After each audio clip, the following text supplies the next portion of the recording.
हरे कृष्णा। जगतगुरु श्रील प्रभुपाद की जय। सो हम लोग भागवतम पहला स्कंद 19वें अध्याय पे हम लोग डिस्कशन कर रहे हैं, आखिरी अध्याय है। और प्रसंग ये चल रहा है कि परीक्षित महाराज गए थे वन में शिकार खेलने के लिए और वहाँ भूख प्यास लगी उनको। शमीक ऋषि के आश्रम में चले गए, पानी मांगा, मिला नहीं। गुस्से में आके उन्होंने धनुष की नोक से एक मरा हुआ सांप उठाया और उनके गले में डाल दिया। शमीक ऋषि के पुत्र श्रृंगी को पता चला, उसने कौशिकी नदी का पानी से आचमन किया और श्राप दे दिया, 7वें दिन तक्षक आके डस लेगा। शमीक ऋषि ने जब उनको ये बात पता चली तो बहुत दुखी हुए शमीक ऋषि। उन्होंने बोला तुम्हें ऐसा नहीं करना चाहिए था। और शमीक ऋषि ने भगवान से प्रार्थना की कि उनके बच्चे को माफ़ कर दें। परीक्षित महाराज के लिए उन्होंने क्षमा प्रार्थना नहीं की। तो अब परीक्षित महाराज अपने घर पहुंच गए और रास्ते में जा रहे थे तो बहुत ही व्यथित थे मन। बोला ये मेरे से गलत काम हो गया है और चाहे मेरा पूरा राज्य जलकर नष्ट हो जाए, इसके प्रायश्चित के रूप में मुझे मंजूर है, लेकिन ये जो मेरे से जघन्य कार्य हुआ है इसका किसी न किसी तरह से इसका निपटारा होना चाहिए। ऐसा सोच रहे थे कि उनको खबर मिल गई श्राप की, श्रृंगी के। जब वो खबर मिल गई तो महाराज परीक्षित ने उस खबर को कि मेरी मृत्यु 7 दिन में होने वाली है उसको एक वरदान के रूप में लिया। उन्होंने सोचा कि मैं तो व्यसनी हूँ, विश्व में रतु पूरी तरह से भोगी हूँ, ये श्राप मिला है मुझे रुककर अपने राज्य से, परिवार से विरक्ति लाने के लिए। ये बहुत ही अच्छा अवसर है। भागवतम में लिखा है प्रसक्तस्य विरक्ति कारणम, कि जो पूरी तरह से अटैच्ड है, प्रसक्तस्य विरक्ति कारणम, कोई विपत्ति आएगी उससे विरक्ति आ जाती है, तो ये अच्छी बात है, ये बेसिकली बुरी बात नहीं है। प्रश्न उठता है कि महाराज परीक्षित गए क्यों नहीं थे शमीक ऋषि के पास माफ़ी मांगने के लिए? इसलिए नहीं गए, जा भी सकते थे, इसलिए नहीं गए क्योंकि उनको पता था कि शमीक ऋषि जो हैं पहले ही बहुत दुखी हैं, बहुत ही शर्मिंदा हैं बेसिकली वो, कि ऐसी बात के लिए उनको मृत्युदंड नहीं मिलना चाहिए था। तो परीक्षित महाराज उनके सामने जाकर उनको और अधिक शर्मिंदा नहीं करना चाहते, तो उन्होंने कहा ठीक है, जो हो गया हो गया, अब तो मैं आगे की सोचता हूँ, आगे मुझे क्या करना है। तो महाराज परीक्षित ने क्या, उन्होंने अपने पुत्र है जन्मेजय, तो जन्मेजय को उन्होंने अपना राज्य संभाला और खुद सारे राजसी ठाट बाट सब मुनिव्रता एक मुनि की तरह उन्होंने छोड़ के गंगा जी के किनारे आकर बैठ गए कि अब तो प्राण छोड़ने तक ना खाऊंगा ना पीऊंगा। ऐसा सोचकर वहाँ पर आके बैठ गए। जीवा गोस्वामी बता रहे हैं कि एक्चुअली में वो जो गंगा का किनारा लिखा है, एक्चुअली में वो जमुना जी का किनारा है। तो वराह पुराण में ऐसा संदर्भ दिया जाता है, जीवा गोस्वामी उसको भी कोट कर रहे हैं कि गंगा जी और जमुना जी में कोई भेद नहीं है, एक समान है। सिर्फ ये ध्यान रखना पड़ता है कि जब गंगा जी का पानी 100 गुना अधिक पवित्र हो जाएगा तो जमुना जी के बराबर हो जाता है। जैसे भगवान विष्णु के 1000 नाम भगवान राम के 1 नाम के बराबर है, और भगवान राम के 3 नाम भगवान कृष्ण के 1 नाम के बराबर है। 3 बार राम राम राम बोल दो, 1 बार कृष्णा बोल दो, बराबर है। 1000 बार विष्णु विष्णु बोलते रहो और 1 बार राम बोल दो, बराबर है। तो खैर सारे लोग वहाँ पर जब सारे साधु महात्माओं को पता चला कि ऐसी बात हो गई है और राजा गंगा के किनारे बैठा हुआ है, अब उसने भूख प्यास सब उसको नियंत्रित करके कुछ भी खाएगा नहीं, पिएगा नहीं और मृत्यु पर्यंत वहीं पे बैठा रहेगा। सारे साधु महात्मा वहाँ पे इकट्ठे हो गए। ऐसे साधु महात्मा इकट्ठे हुए जो कि तीर्थों को तीर्थ बनाने की क्षमता जिनके पास थी, कौन कौन उनमें से लाखों, हजारों, सैकड़ों, असंख्य थे। मुख्य रूप से कौन थे? जैसे नारद जी हो गए, व्यासदेव हो गए, पराशर हो गए, भृगु हो गए, अत्रि हो गए, देवल, विश्वामित्र, अंगिरा, परशुराम, तो लाखों लोग इकट्ठे हो गए वहाँ पर। और ना केवल साधु इकट्ठे हुए बल्कि अनेक राजा महाराजा ऐसे लोग भी इकट्ठे हो गए। तो महाराज परीक्षित ने सबको यथा योग्य सबको बिठाया वहाँ पर, और फिर ज़मीन पर अपना माथा झुकाकर परीक्षित महाराज ने सबको प्रणाम किया और उन्होंने बोला सारे साधु महात्माओं को एक साथ।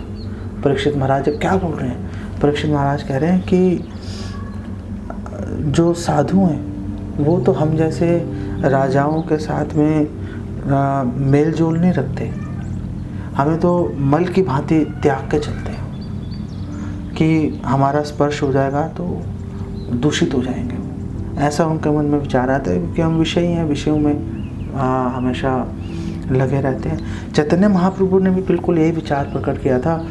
पुरी का राजा महाराज प्रताप रुद्र चैतन्य महाप्रभु से मिलने के लिए मरा जा रहा था।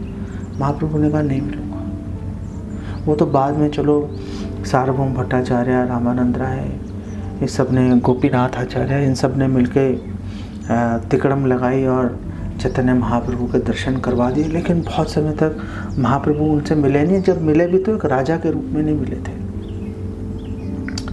तो उन्होंने बोला कि वो जो ब्राह्मण कुमार का जो श्राप है वो एक्चुअली में श्राप नहीं है, मेरे लिए वरदान है, क्योंकि मैं इतना आसक्त था अपने परिवार से और भगवान खुद ही आ गए उस श्राप के रूप में मुझे उस अंधे कुएं से बाहर निकालने के लिए और संसार से विरक्ति लाने के लिए। मैं अब आप लोगों की शरणागति ले रहा हूँ, काटने दो, अगर तक्षक आके मुझे काट लेगा, कोई भी अजीब सा वस्तु बना दे मुझे मारने के लिए ब्राह्मण, मुझे फ़र्क नहीं पड़ता, मैं उससे बिल्कुल चिंता नहीं हूँ।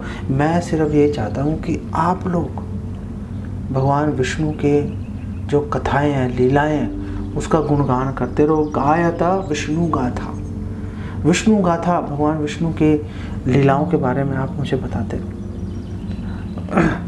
परीक्षित महाराज ने आगे बोला कि मेरी बस एक ही इच्छा है कि अगर मुझे दोबारा जन्म मिले तो दोबारा जन्म मुझे ऐसे स्थान पर मिलना चाहिए जहाँ पर मैं भगवान और उनके भक्तों के अंदर मुझ में पूर्ण अगाध श्रद्धा जीवित रहे मेरे अंदर, कहीं पे भी मिल जाए, सिर्फ भगवान में मेरी अगाध श्रद्धा रहनी चाहिए और जो वैष्णव हैं, जो भक्त हैं, उनके अंदर मेरी अगाध श्रद्धा रहनी चाहिए। नरोत्तम दास ठाकुर ने भी बिल्कुल ऐसी बात बोली है, तांदेर चरण से भी भक्त सनेवास जन्म जन्म हई आई अभिलाष। मेरी यही अभिलाष है। तांदेर मतलब यहाँ पे तांदेर गुरु के लिए बोला गया कि मैं गुरु और भक्तों के, गुरु अकेले नहीं होते, हमेशा भक्तों के साथ रहते हैं, जैसे कृष्ण अकेले नहीं होते, हमेशा भक्तों के साथ रहते हैं। तो मैं गुरु और भक्तों के, जो भगवान कृष्ण को पूरी तरह समर्पित है, बस उनके चरणों की सेवा मेरे को मिलती रहे, बस मेरे जन्म जन्म यही मेरी अभिलाष है। तो जब राजा ने कहा मैं अब तो मृत्यु पर्यंत मैंने व्रत ले लिया है, अब मैं यहाँ से हिलने वाला नहीं हूँ, तो सारे देवी देवता प्रसन्न हो गए, ऊपर से फूलों की उन्होंने बारिश शुरू कर दी। तो साधुओं ने बोला कि आपका जो व्यवहार है पांडवों के वंशज के रूप में बिल्कुल परफेक्ट आपका व्यवहार है, आपने बहुत अच्छा किया अपने राज्यपाट को छोड़कर भगवान का आप शाश्वत संग लेने के लिए जो आपके अंदर लालसा है, भगवत पार्श्व कामः, आपके अंदर जो कामना है, जो इच्छा है कि मैं भगवान का संग लेना चाहता हूँ निरंतर, ये बहुत ही प्रशंसनीय बात है। हम लोग ज़्यादा देर रुकते नहीं हैं, लेकिन हम यहीं पे रुकेंगे जब तक राजा अपने शरीर नहीं छोड़ देगा। हम राजा को भगवत धाम जाते हुए देखना चाहते हैं। तो राजा ने बोला कि आप सब तो, आपका स्वभाव ही है दूसरों का कल्याण करना, और दूसरों का कल्याण करने में ऐसा नहीं कि आपका कोई स्वार्थ है, आप तो निस्वार्थ रूप से दूसरों का कल्याण करते रहते हो। ऐसा नहीं कि इस जीवन में चलो फ़ायदा नहीं होगा, अगले जन्म में होगा, कोई आपका स्वार्थ नहीं है, ना इस जन्म में ना अगले जन्म में। आप कृपा करके मुझे ये बताओ कि मेरा कर्तव्य क्या है, और मेरे जैसे जितने लोग हैं जो म्रियमाणेश्च, जो मृत्यु के सन्निकट हैं, जो मरने वाले हैं, मेरे जैसे सभी जीवों का, प्राणियों का क्या कर्तव्य है। सर्वात्मना म्रियमाणेश्च कृत्यम, क्या कर्तव्य है, आप प्लीज़ मुझे बताइए। जब वो ये प्रश्न पूछ रहे थे, अचानक वहाँ पर शुकदेव गोस्वामी आ गए। 16 साल के, एकदम श्याम वर्ण जैसे भगवान कृष्ण का वर्ण है, उन्नत उनके सारे शरीर के जो उत्तम भक्त के सारे लक्षण थे, उनके शरीर के लक्षणों को देखते ही सारे साधु भी खड़े हो गए और उनको प्रणाम किया। सिर्फ जैसे नारद जी हैं, व्यासादेव जी हैं, परशुराम जी हैं, ऐसे जो वरिष्ठ जो भक्त हैं, जो साधु हैं, वो नहीं खड़े हुए थे, बाकी सब खड़े हो गए। सब ने उनको प्रणाम किया और शुकदेव गोस्वामी आकर वो उच्च आसन पर, व्यास आसन पर आकर बैठ गए। अब परीक्षित महाराज उनके पास गए और परीक्षित महाराज ने उनको प्रणाम किया और उनको दंडवत प्रणाम करके परीक्षित महाराज ने अब उनसे जिज्ञासा की कि आप मुझे मेरे कर्तव्य के बारे में बताइए। श्रील प्रभुपाद बोल रहे हैं, अगर किसी को ये नहीं पता कि गुरु के पास जाकर जिज्ञासा कैसे करनी है, गुरु के पास जाने का कोई पॉइंट ही नहीं है। क्यों जा रहे हो भाई गुरु के पास में? गुरु के पास तब जाओ जब आपके पास कुछ बात पूछने के लिए है। नहीं तो जो गुरु के जो डिसाइपल्स हैं, जो आपका गुरु है, उनके डिसाइपल्स हैं और वरिष्ठ वैष्णव हैं, उनसे आप अपनी जिज्ञासा करके उनसे मेल जोल बरत के अपना काम चलाते रहो। गुरु को दूर से दर्शन करते रहो। डिस्टर्ब करने की बेसिकली ज़रूरत नहीं होती। अब राजा ने ग्लोरीफाई किया शुकदेव गोस्वामी को, और शुकदेव गोस्वामी जैसे सभी महात्माओं को, साधुओं को, वैष्णवों को उन्होंने क्या बोला, ये शाम संस्मरणात् पुंसाम सद्यः शुद्ध्यन्ति वै ग्रहा किम पुनर्दर्शन स्पर्श पाद शौच आसन आदि भी। उन्होंने बोला कि केवल आपका स्मरण ही अगर कर लिया ना, बस स्मरण कर लिया, कुछ नहीं किया, स्मरण कर लिया, घर पूरा पवित्र हो जाता है।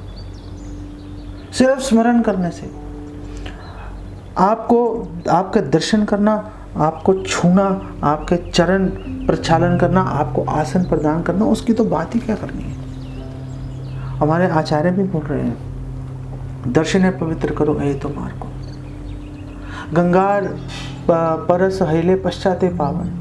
गंगा में तो बार बार डुबकी लगाओगे तो भैया पाप खत्म होंगे, लेकिन एक वैष्णव जो होता है, उत्तम अधिकारी होता है, दर्शन पवित्र करो ऐ तो मार्ग, उनका दर्शन कर लिया, बात खत्म हो गई। और श्रील प्रभुपाद बोल रहे हैं कि ये शास्त्रों का आदेश है कि जैसे गुरु या कोई महान वैष्णव सामने है, तुरंत उसको दंडवत प्रणाम करना चाहिए। अगर आप दंडवत प्रणाम नहीं कर पाए तो उस महान अपराध के पश्चाताप के रूप में उस दिन आपको व्रत रखना चाहिए, खाना पीना नहीं चाहिए। आगे परीक्षित महाराज ने बोला शुकदेव गोस्वामी को, सान्निध्यात्ते महायोगिन पातकाने महांति अपि सद्यो नश्यन्ति वै पुंसाम विष्णुरेव सुर इतरः। सुर इतरा मतलब असुर, जो सुर के अलावा है, जो देवताओं के अलावा है, उनको बेसिकली असुर है। दो ही तरह के लोग हैं, सुर असुर, भगवत गीता 16 अध्याय में बोला गया। तो परीक्षित महाराज ने उनको बोला, जैसे भगवान की उपस्थिति में कभी नास्तिक रह नहीं सकता, घबराहट होगी, भागेगा वहाँ से छोड़ के।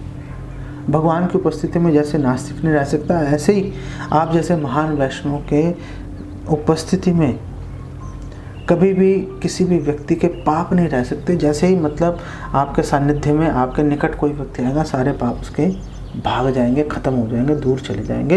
ये तो भगवान की असीम कृपा मानता हूँ मैं भगवान कृष्ण की, क्योंकि पांडव उनको प्रिय थे, मैं उनका वंशज हूँ, तो बस वो मुझे भी इसी गिनती में गिन रहे हैं वो, और इसीलिए उनकी ये दया है कि आप यहाँ पे प्रकट हो गए। नहीं तो आपके आने का क्या औचित्य है? क्यों? कोई उम्मीद नहीं है, कोई संभावना नहीं है आपके आने की, लेकिन फिर भी आप आ गए। मैं इस बात को केवल भगवान कृष्ण की विशेष कृपा ही मानता हूँ, और कोई एक्सप्लेनेशन ही नहीं है इसकी। आप सभी भक्तों के, साधुओं के आप गुरु हैं, और मैं आपसे प्रार्थना करता हूँ, आप प्लीज़ बताइए कि मुझ जैसे व्यक्तियों के लिए और सभी लोगों के लिए सिद्धि का, सफलता का मार्ग कौन सा है। मुझे आप ये बताइए कि मेरे जैसे व्यक्ति को क्या सुनना चाहिए, क्या बोलना चाहिए, क्या स्मरण करना चाहिए, किसकी पूजा करनी चाहिए, क्या करना चाहिए, क्या नहीं करना चाहिए। प्लीज़ आप मुझे इस बारे में विस्तार से बताएं। तो अब ये प्रश्न जब जिज्ञासा रखी परीक्षित महाराज ने, बहुत ही सराहनीय जिज्ञासा है। ये जिज्ञासा रखने पर अब शुकदेव गोस्वामी बोलना शुरू करेंगे। तो यहीं पर यह 19वां अध्याय और पहला स्कंद यहीं पर समाप्त होता है।